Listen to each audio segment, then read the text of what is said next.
September 11th, 2001, 8:46 a.m. New York time. Millions of people around the world watched live as a symbol of an entire era collapsed, the North Tower of the World Trade Center. In 102 minutes, both twin towers, each standing over 415 meters tall, were reduced to a pile of smoke, dust, and twisted metal. 2,977 people died. It wasn't just two buildings that were destroyed. An entire seven-building complex was wiped off the map of Manhattan. More than 20 years have passed. And today we're asking a question that millions still wonder about. What stands now where these giants once stood? Just an empty lot? A memorial? Or did they rebuild skyscrapers there again? The answer is far more complex and interesting than it seems. In this video, we'll walk through literally every square meter of what used to be called Ground Zero. That's the name Americans gave this site, and see what it has become over 2.5 decades. Stick around until the end. I'll tell you about one building that, even as of 2026, still isn't finished, and why that became a symbol of a whole string of problems. Before we talk about what appeared where the towers once stood, it's worth reminding ourselves what this complex actually was. The World Trade Center wasn't just two buildings, as many people assume. It was an entire city block made up of 7 buildings on 16 acres, about 6.5 hectares, of land in Lower Manhattan, in New York's financial district. The North Tower, WTC-1, and South Tower, WTC-2, were the tallest buildings in the complex, 110 stories each. When they opened in 1970 to 1971, they held the title of the world's tallest buildings for a few years. Besides the towers themselves, the complex included the Marriott Hotel, WTC-3. For other, smaller office buildings, WTC-4, 5, 6, 7. An underground shopping mall and transit hub. After the September 11th attacks, both twin towers were completely destroyed, along with Building 7, which collapsed later that same day due to fires, and the rest of the complex's buildings were severely damaged and later demolished. In effect, the entire block had to be rebuilt from scratch. It's worth clearing up a common myth here. Many people imagine that something new was built on the site right away. In reality, everything moved much slower and much more painfully. First came nearly a year of clearing debris and searching for the remains of victims. This was called the recovery operation. The last debris wasn't removed from the site until May 2002. Then came years of disputes over what to do with the site.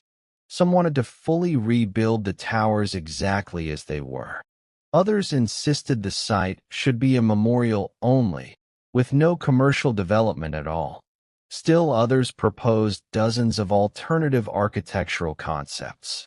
The competition was ultimately won by architect Daniel Libeskind's master plan, titled Memory Foundations.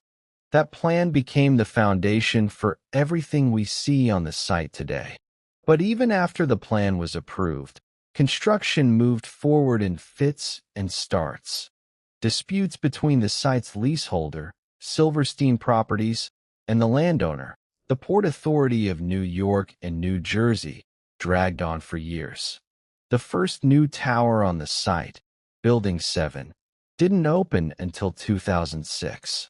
And the main building, One World Trade Center, wasn't completed until 2014, a full 13 years after the attacks.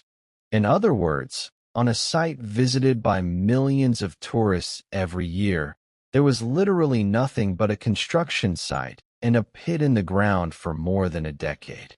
Now we come to the most important part, what stands today directly on the footprints of both towers.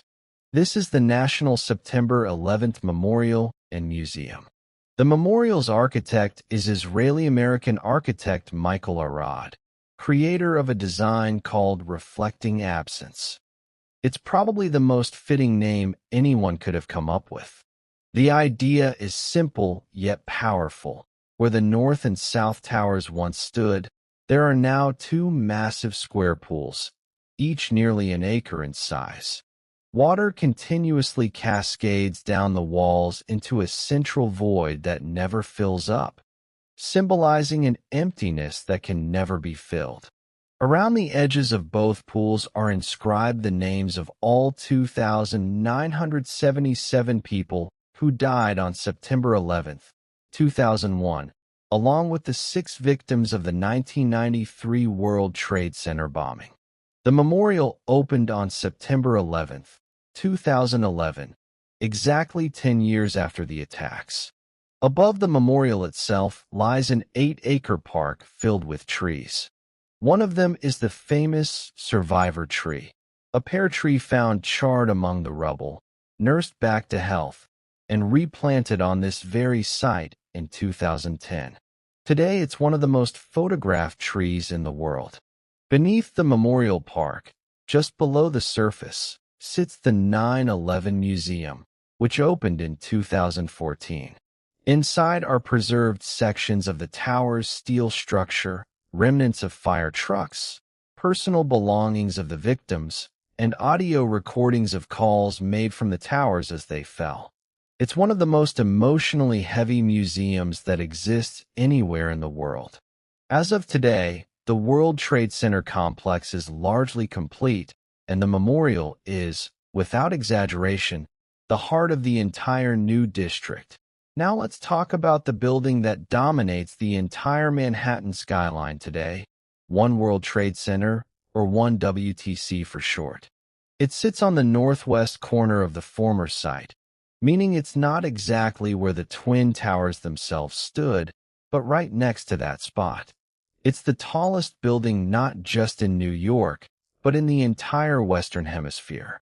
Its height is exactly 1,776 feet, roughly 541 meters. That number, 1776, wasn't chosen by accident. It's the year the U.S. Declaration of Independence was signed. Construction began in 2006 and was completed in 2014. The building was originally called the Freedom Tower, but the developers later settled on the more neutral name, One World Trade Center. Today, it's a fully functioning office skyscraper. Thousands of people work there across dozens of companies, including the publishing giant Condé Nast.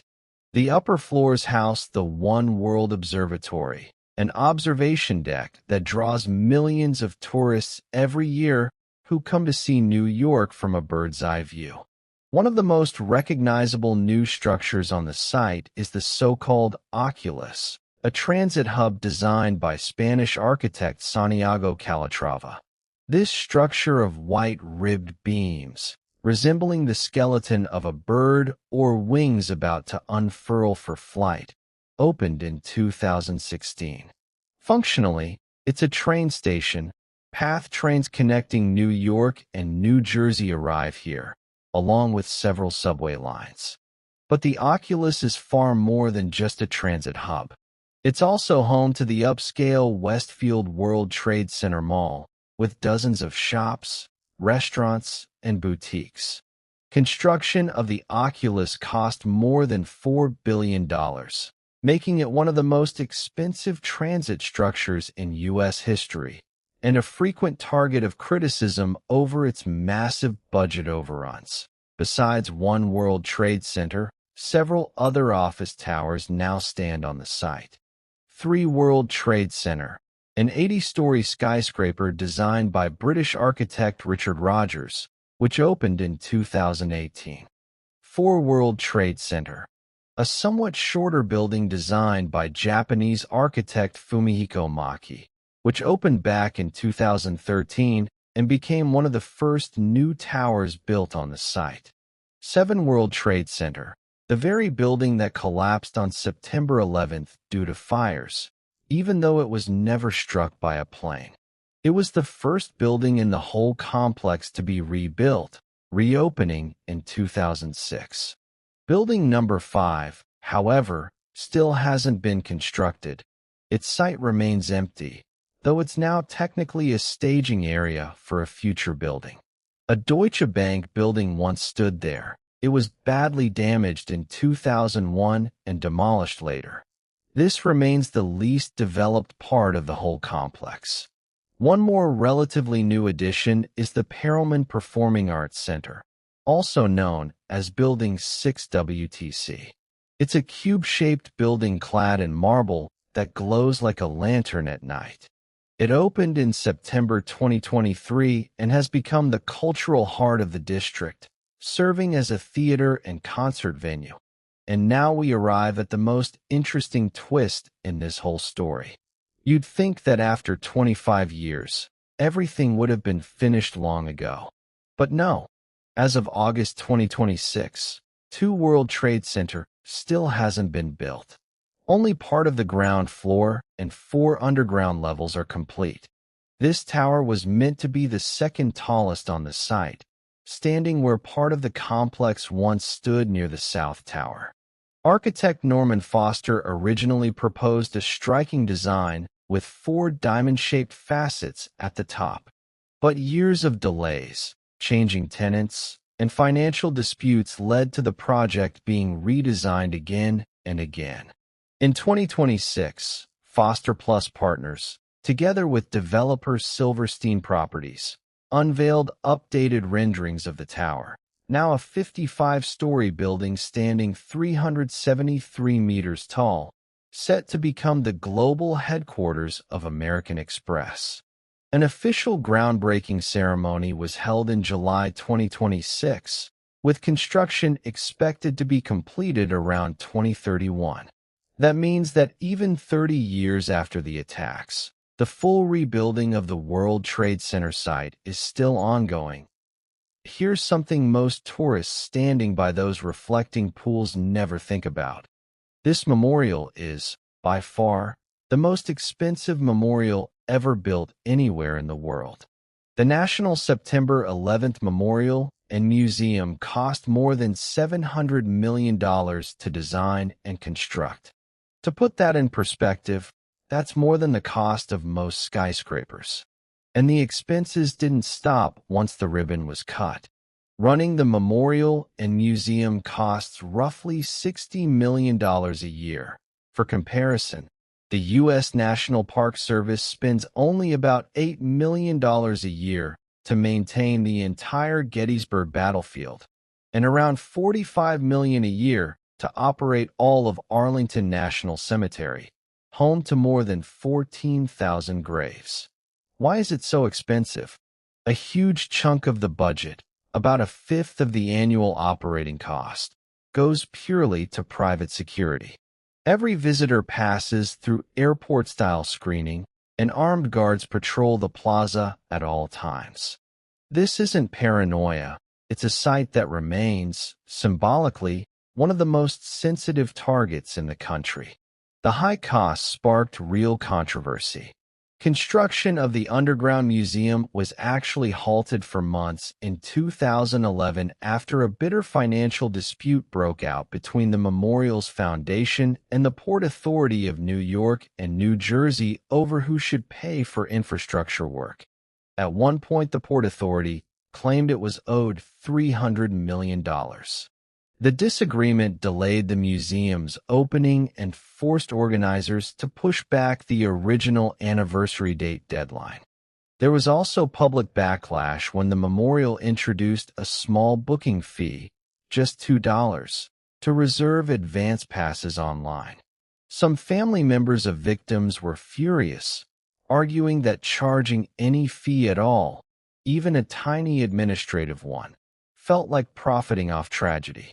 And the museum's gift shop, selling souvenirs a few floors below the actual wreckage of the towers, has been a lightning rod for criticism ever since it opened.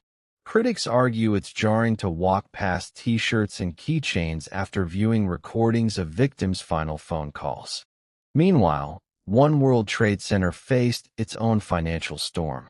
The building suffered such severe cost overruns that for years it struggled to fill its office space. and it took nearly a decade after opening for the tower to reach 90% occupancy. Legal battles over insurance payouts, disagreements over how much of the site should be dedicated to remembrance versus commerce, and disputes between the developer and the Port Authority all combined to slow the entire rebuilding effort to a crawl for the better part of 2 decades. Despite all the controversy over money, the memorial became one of the most visited sites in all of New York City almost overnight. In its very first year alone, roughly 4.5 million people visited the Memorial Plaza. Within its first 2 years of being open to the public, more than 10 million visitors had walked past those 2 enormous reflecting pools. Officials have noted that guests have come from all 50 U.S. states and more than 120 countries, meaning that, on any given day, the plaza built over the ashes of tragedy has become one of the most international gathering spots on the entire planet. The museum, despite its steep admission price, saw similarly staggering numbers. By the end of its second year alone, roughly 4 million people had descended into the underground galleries to see the wreckage, the photographs, and the recorded voices of that morning. This raises an interesting cultural question that historians and journalists have debated for years. Has the 9/11 memorial become, in a sense, just another stop on the New York tourist trail, something people check off alongside the Statue of Liberty in Times Square? Or does it still function the way it was intended, as a solemn place of mourning? The truth is, it's probably both at once.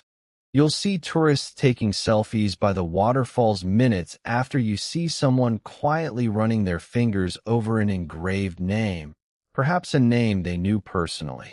That tension between remembrance and spectacle, between grief and tourism, is baked into nearly everything on this site, and it's part of what makes it such a unique place in the modern world. And that tension isn't going away anytime soon.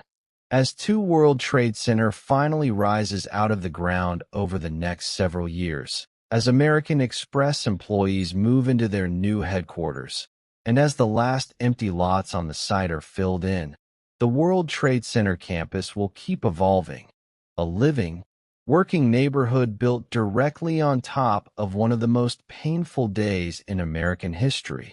Before we wrap up, here are a few surprising details about this site that even people who visited it in person often don't know. First, the steel from the destroyed towers didn't just vanish. Tons of it were sent to shipyards around the world to be melted down and repurposed.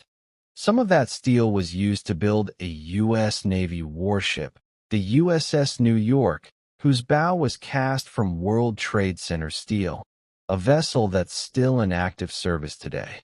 Second, the 2 reflecting pools aren't simply decorative. Each one is an engineering feat in its own right. The largest man-made waterfalls in North America, recirculating tens of thousands of gallons of water every minute, with a pump and filtration system running constantly beneath the plaza. Third, the survivor tree we mentioned earlier wasn't just replanted and left alone. Horticulturists at a nursery in the Bronx nursed it back to health for nearly a decade before it was strong enough to return to the site. Every year on the anniversary, seedlings grown from its own branches are given to communities around the world that have experienced tragedy or violence, turning one tree into a kind of living, growing memorial network. Fourth, One World Trade Center spire isn't just decorative either. It also functions as a broadcast antenna, transmitting television and radio signals across the New York metro area, much like the original towers once did before 2001. Fifth, beneath the entire site sits something most visitors never think about: the bathtub. This is the nickname for the massive slurry wall system built in the 1960s to hold back the waters of the Hudson River, since the whole complex sits on reclaimed landfill. After the towers collapsed, engineers had to urgently reinforce this wall before any rebuilding could even begin, because a breach could have flooded the entire financial district, including subway tunnels stretching for miles. Sixth, the Oculus was deliberately built as its own quiet memorial. Every year on September 11th, weather permitting, its retractable skylight opens for exactly 102 minutes, the same span of time between the first plane hitting the North Tower and the South Tower's collapse. And at precisely 10:28 a.m., a beam of sunlight passes straight down through the roof and onto the floor, marking the moment the North Tower fell. The whole building is even oriented at an angle to the city grid specifically to make that alignment possible. Seventh, despite everything that's been rebuilt, the total footprint of office space on the new World Trade Center campus, once every tower, including the still unfinished 2 World Trade Center, is completed, will actually be larger than what existed there before 2001, meaning the site isn't just being restored, it's being expanded. So, to sum it all up, where nearly 3,000 people died on September 11th, 2001, an entire district now stands, alive, working, and full of people. At the very heart of it, right where the footprints of the Twin Towers once stood, the water of the memorial pools quietly flows, and tourists from around the world lean over the bronze inscribed names of the victims. Around it rise new skyscrapers, the tallest of which, One World Trade Center, proudly reaches 541 meters into the sky, a symbol that the city refused to give up. The Oculus Transit Hub moves hundreds of thousands of passengers through it every day, and the Perelman Performing Arts Center fills the district with cultural life. And yet, even after more than 2 decades, and after hundreds of millions of dollars in disputes, delays, and cost overruns, part of the site is still under construction. It's a reminder of just how long and difficult healing can be, even when we're not talking about people, but about a city made of concrete and steel. Next time you see a photo of New York's new skyline, with the gleaming spire of One World Trade Center rising above it, remember, beneath it isn't just a new district. Beneath it is a place of remembrance that an entire generation of Americans and people around the world tried to turn from a wound into a symbol of rebirth. If you enjoyed this video, hit like, subscribe to the channel, and let me know in the comments which place you'd like to see covered in the next episode of What Happened To. See you in the next video.